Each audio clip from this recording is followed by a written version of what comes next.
Вітаю, сябры! Мяне зовут Максим Ілкін, і мы знаходзімся зараз у сэрцы горада Быхава, альбо гістарычна старога Быхава. Гэта мае родныя мясціны, і мне вельмі прыемна, што я магу трошкі вам пра іх расказаць сёння. Зараз мы знаходзімся на тэрыторыі Быхаўскага замка.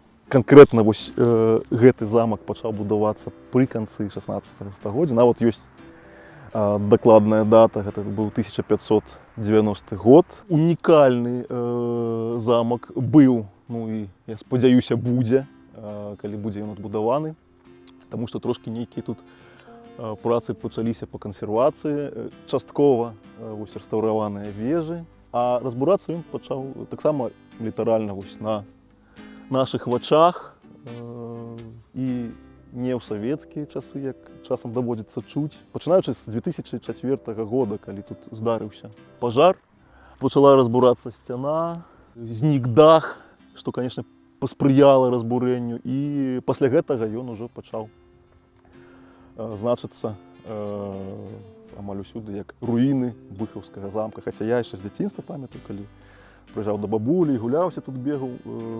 Даволі моцны будынак Быхаўскага замка. Бабуля моя па сёння не верыць, што гэты замак сёння называюць руінамі.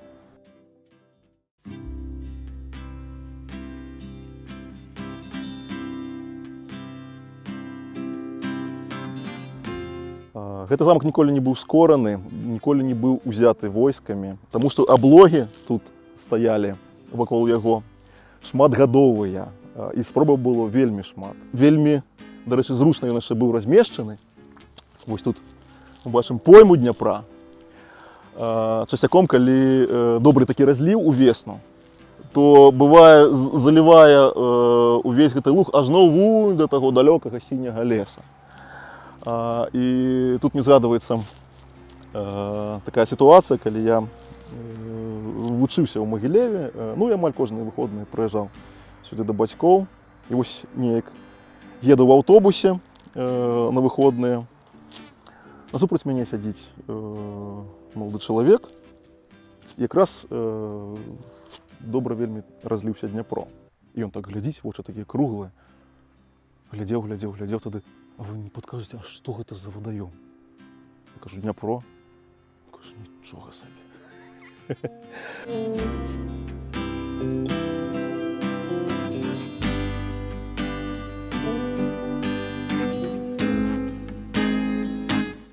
Зараз мы знаходзімся каля будынка Быхаўскай сінагогі.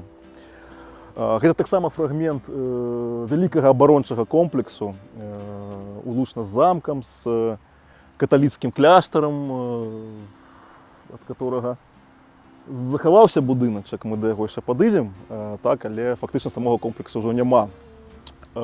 Прычым касцёл быў разбураны ўжо пасля Другой сусветнай вайны, у 50-е гады. Сінагога унікальны помнік 16 стагоддзя. Напэўна, ўжо гістарычна так склалася, што гэта помнік той супольнасці жыдоўскай вялікай, которая ў Быхаве пераважала колькасна. То бок жыдоўскага насельніцтва было, па-мойму, нават далёка больш за палову.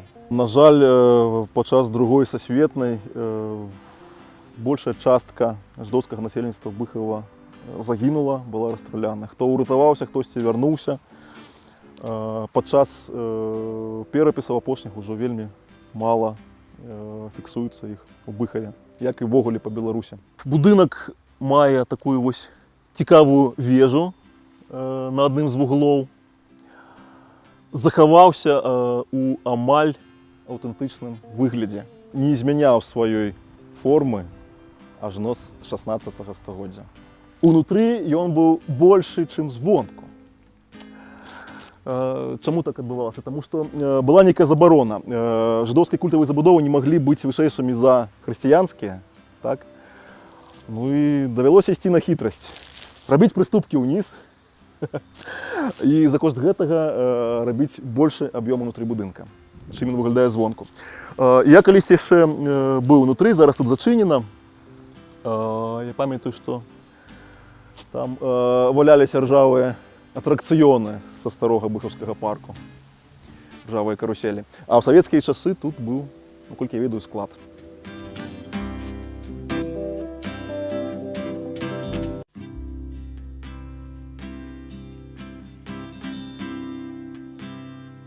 Паміж замкам і сінагогай, як частка гэтага комплексу, знаходзіўся каталіцкі кляштар. Будынак з вельмі і вельмі цікавай гісторыяй. Вось тут, менавіта тут, пачаўся белы рух на пачатку 20 стагоддзя, калі тут былі увязненыя карнілаўскія генералы, на чале з самім Карнілавым. Так званыя быхаўскія вязні, вядомыя ў гісторыі як быхаўскія вязні. Тут іх быхаўцы адпусцілі на волю і пачаўся белы рух. Вось літаральна адсюль.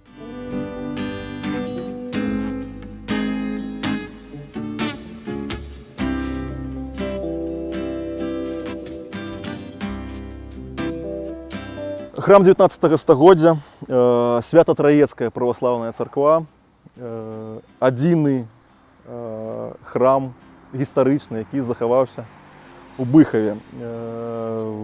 Прычым цікава, што разбурана было шмат мураваных будынкаў, а гэта вось драўляная царкоўка 19 стагоддзя прастаяла некалькі войнаў і захавалася да сённяшняга дня.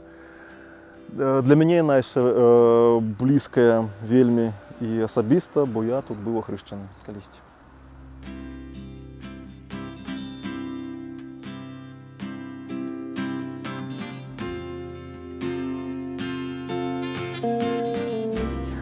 Вось гэты знак з'явіўся ў Быхаве каля 5 гадоў таму, калі тут святкаваўся дзень беларускага пісьменства. З правага боку старонка баркалабаўскага летапісу, які пісаўся ў Баркалабаве, недалёка ад Быхава, а з левага боку выява цудатворнага абраза Маці Божай Баркалабаўскай.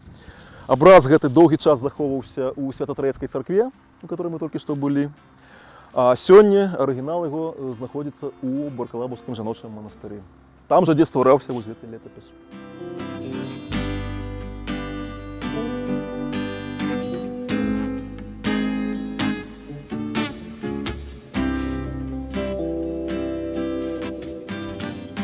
І вось нарэшце Белая гара. Вядомы сярод быхаўцоў тапонім. Зараз ужо амаль уся занятая могілкамі на пачатку хрысціянскімі, там была і праваслаўная, і каталіцкая часткі. І вось гэта так званае жыдоўскае кладбішча, дзе пахавана шмат быхаўцоў жыдоўскага паходжання. І вось зусім нядаўна тут былі усталяваныя знакі у памяць аб ахвярах генацыду. Жанчыны і дзеці і мужчыны, расстраляныя ў быхаўскім гета.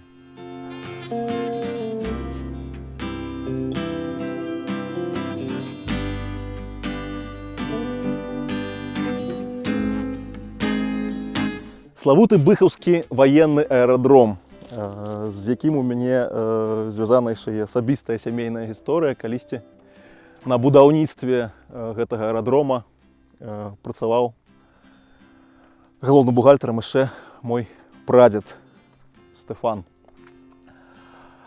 Зараз аэрадром закінуты. Час ад часу тут праходзяць спартовыя спаборніцтвы, драгрэйсінг, тады можна пабачыць тут і шмат людзей. За мной закінуты будынак кіравання палётамі. нават самому калісьці давялося трошки яшчэ тут палятаць. Настолькі гэта быў важны стратэгічны пункт у савецкія часы, што нават і па сёння яшчэ ходзіць такая показка сярод быхаўцоў, як на амерыканскім радыё перадавалі навіны і расказваючы, што у горадзе Магілеве пабудавалі завод хімвалакно, азначалі, што Магілеў знаходзіцца пад Быхавам.